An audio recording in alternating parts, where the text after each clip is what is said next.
అన్నమయ్య జిల్లా రాయచోటి శ్రీ భద్రకాళి సమేత వీరభద్ర స్వామి వారి వార్షిక బ్రహ్మోత్సవాలు ఘనంగా జరుగుతున్నాయి.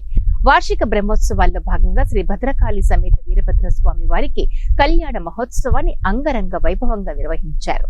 ఈ కళ్యాణోత్సవానికి రాష్ట్ర రవాణా శాఖ మంత్రి మండిపల్లి రాంప్రసాద్ రెడ్డి సతీమణి హరితమ్మ, కొడుకు నిచ్చల్ నాగిరెడ్డి పట్టు వస్త్రాలను సమర్పించారు.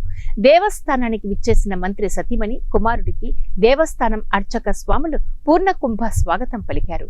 అనంతరం కళ్యాణ ఘట్టాన్ని నిర్వహించారు.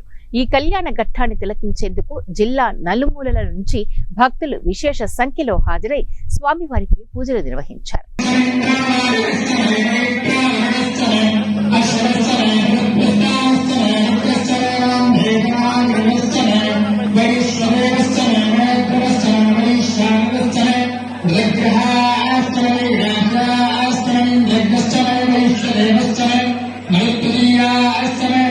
Namaste.